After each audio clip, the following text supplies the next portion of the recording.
Magandang gabi mga kaligtas. Sa videong ito ay ating pag-uusapan o ating alamin kung ano yung tinatawag na accident investigation o yung kinakandak ng DOLE na Occupational Safety and Health Standard Investigation or OSHI. So panoorin lang at tapusin ang videong ito para maintindihan natin para sa mga baguhang safety officer kung ano ba talaga ang main purpose or ang pinaka-objective ng accident investigation o occupational safety and health standard investigation.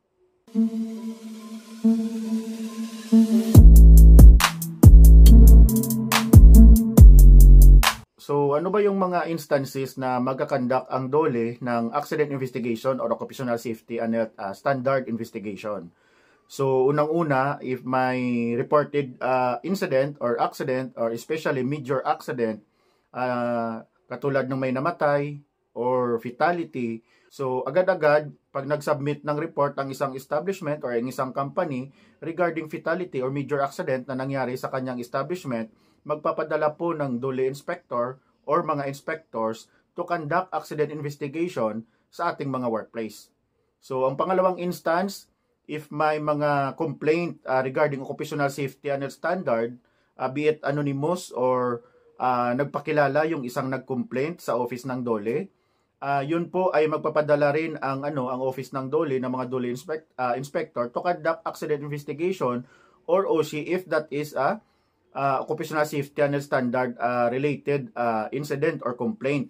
One of the instances din na magkakandak ng DOLE ang DOLE ng accident investigation if may mga complaint emanated from the SENA conference.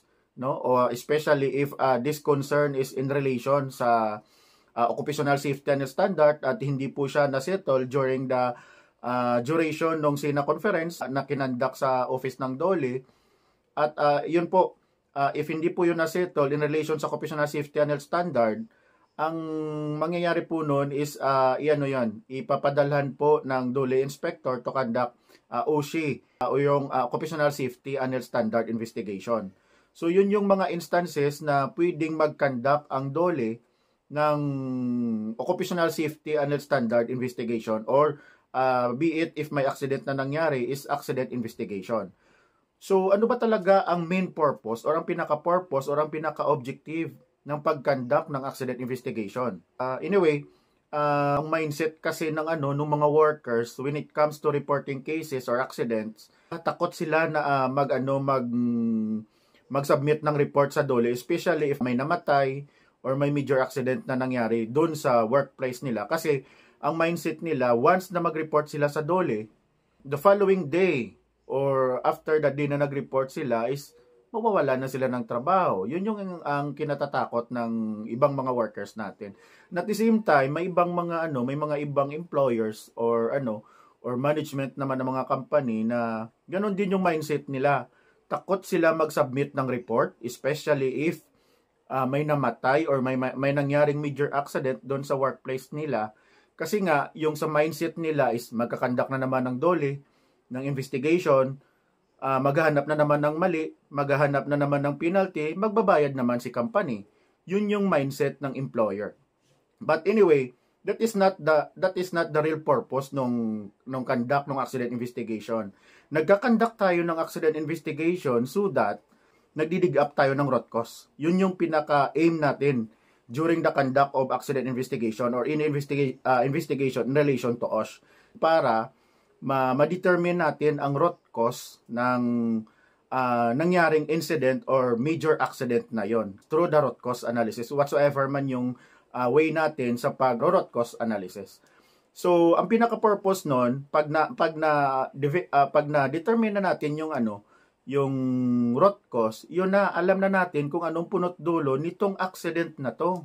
At yun yung pinaka-purpose na avoid or to eliminate yung maaring precedents ng accident na tinatawag. Pag sinasabi nating precedents ng accident, yung mangyari pa rin yung ganitong accident na nangyari previously. So, yun yung iniiwasan natin na mangyari ulit. When I was still assigned at Iloilo, nag-conduct po ako ng accident investigation dun sa backhoe na nahulog dun sa Halao River, dun sa Pasig City. Ako yung nag-conduct ng accident investigation. And sad to say, after hindi nga umabot ng isang buwan, may nahulog ulit na na backhoe doon, saka automatic namatay yung yung operator ng backhoe. Namatay siya kasi hindi siya agad nakapag-exit doon sa cabin ng backhoe. So ang ikinamatay niya is drowning. Nalunod yung operator na yon. So try to imagine. So yung nangyari doon, hindi pa lumagpas ng isang buwan, may nangyari na naman ulit. Kaya lang, ang unang nangyari na yon, it was under the company nung Sand and Gravel na company. Yung katabi nila, hindi nga umabot ng ng 300 meters sa right side noon. May itinatayong doon, tulay na under sa isang contractor. At ang backhoe ng contractor na yon, wala pang lagpas na isang buwan, nahulog din doon sa river na yon at namatay din. Same ang accident na nangyari. So yun yung isa sa mga ina-avoid natin na same accident or precedence of accident mangyari. Kaya tayo nagkakandak ng accident investigation to avoid those things na mangyari ulit. May isa pa akong case na na inspection during sa Iloilo din, na yun sa isang mall, may meat market, no? May incident doon na nangyari na yung mga daliri nung workers, 1, 2, 3, putol lahat. Naputol dahil sa tinry niya ang gamitin yung kamay niya sa grinding machine. Yun yung pinos niya, ginamit niyang pangtulak yung kamay niya doon sa meat grinding. So nangyari, kinain yung kamay niya, naputol yung 4 niya na daliri. But during my interview, nung nag-conduct ako ng accident investigation, huli ko na lang nalaman or nakita na yung ini-interview ko pala na kasama ng worker, 2 worker lang sila under sa meat shop na yon. Putol din pala ang isang daliri nito dito. So naputol din dahil sa hindi naman sa sa grinding machine, but sa cutting naman, meat cutting machine naman yung ginaganon. Yun. So ibig sabihin, may previous cases na pala, may previous incident na. So yun. Bakit huli na ni-report? At saka yun nga ang sabi ko kanina, back tayo sa basic na doon sa pinaka main natin na objective why we conduct accident investigation is para ma-avoid ang precedence of accident, no? Ina-avoid natin na mangyari ulit yung the same na accident. Kaya tayo nagkakandak ng accident investigation. So, yun. Accident investigation or OSHI or Occupational Safety and Health Standard Investigation is kinakandak natin yan para malaman natin yung root cause, para ma-avoid natin yung same accident to happen. Hindi tayo nagkakandak ng accident investigation or ng OSHI or Occupational Safety and Health Standard para maghanap ng mali o kung sino may yung dapat